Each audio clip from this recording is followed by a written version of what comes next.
একটা বিষয় মাথায় রাখবেন, আপনি যদি কি বলবো টানা 10 বছরও পড়েন, আপনার ওইভাবে ফায়দা হবে না। ফায়দা হইবে তখনই যখন আপনি হচ্ছে গুছানো ভাবে পড়বেন।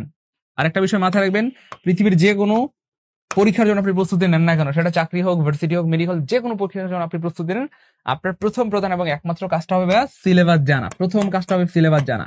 আমাদের বেশিরভাগ স্টুডেন্ট অথবা শিক্ষার্থী পরীক্ষায় পাশ করতে পারে না, অনেক বছর পড়াশোনা করেও পরীক্ষায় পাশ করে না। কয়েকটা কারণ। নাম্বার 1 হচ্ছে সিলেবাসটা সঠিকভাবে না জান। আমি বলছি না যে আপনারা একেবারেই জানেন না, সিলেবাস জানেন কিন্তু পরিপূর্ণ জানেন না, অথবা কি বলবো একেবারে পরিমার্জিত যে সিলেবাস সেটা সম্পর্কে জানেন না, অথবা আপডেট সিলেবাস সম্পর্কে আপনাদের অনেকের ধারণা থাকে না। তো মনে রাখবেন, সিলেবাস না জানলে আপনি যতই পড়াশোনা করেন চান্দু, আপনার কিন্তু চাকরি হবে না। এই জন্য আমি আবার বলছি, আপনি বিসিএস দেন, প্রাইমারি দেন, নিবন্ধন দেন, 10 থেকে 20 মার্কের যে কোনো পরীক্ষা দেন, তা নিয়ে আমার কোনো আপত্তি নাই।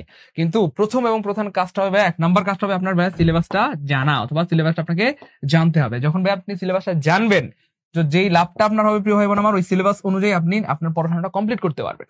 তো যাই হোক, প্রথম কাজ হচ্ছে সিলেবাস জানা, আর 2 নম্বর কাজ হচ্ছে সিলেবাসটা শেষ করতে হবে। যে কোনো ভাবেই হোক সিলেবাসটা কি করতে হবে প্রিয় ভাই বোন আমার, শেষ করতে হবে। সিলেবাসটা কি করতে হবে, শেষ করতে হবে। এটা হচ্ছে 2 নম্বর কাজ। এন্ড 3 নম্বর কাজটা করতে পারলে আল্লাহ চাইতে ইনশাআল্লাহ যে কোনো চাকরি পরীক্ষা আপনি ফিট হবেন ইনশাআল্লাহ। সেটা কি ভাইয়া, সিলেবাসটা বারবার রিভিশন দিতে হবে। বারবার, একবার না ভাইয়া, বারবার রিভিশন দিতে হবে। 1 বার 2 বার 3 বার 4 বার 5 বার রিভিশন দিলে চাকরি হবে না ইনশাআল্লাহ? অবশ্যই হবে, না হওয়ার কোনো কারণ নাই, বরং হওয়ার কারণ আছে। রিভিশন দিতে হবে। তো এই 3টা কাজ কেউ যদি বুকে হাত দিয়ে বলতে পারেন যে স্যার আমি করেছি, আমিও বুকে হাত দিয়ে বলতে পারবো ইনশাআল্লাহ আপনার অবশ্যই চাকরি হবে ইনশাআল্লাহ। তাই কথা বুঝছেন না ওদের নেই? তাহলে কি করতে হবে? 1 নম্বর কাজ হচ্ছে সিলেবাসটা জানতে হবে আপনাকে, সিলেবাস জানা। 2 নম্বর কাজ হচ্ছে সিলেবাসটা শেষ করতে হবে। আর 3 নম্বর কাজটা হচ্ছে বারবার রিভিশন দিতে হবে। যখন আপনি সিলেবাসটা জানলেন, শেষ করলেন, এন্ড বারবার রিভিশন দিলেন, 1 বার 2 বার 3 বার 4 বার 5 বার রিভিশন দিলে চাকরি হবে না ইনশাআল্লাহ? না হওয়ার কোনো উপায় নেই, অবশ্যই হবেই হবে।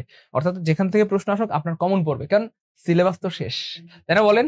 এই গন্ডির মধ্যে থেকে ধরেন প্রশ্ন আসবে, তো এই গন্ডিটা আপনি পুরো শেষ করে ফেলছেন, তো যেখান থেকে আসুক এটা এটা এটা এটা এটা এটা আপনি পারবেন ইনশাআল্লাহ। আর যদি আপনি সিলেবাস শেষ না করেন তাহলে জীবনেও পারবেন না। ভাইয়ের কথা বুঝছেন কিনা?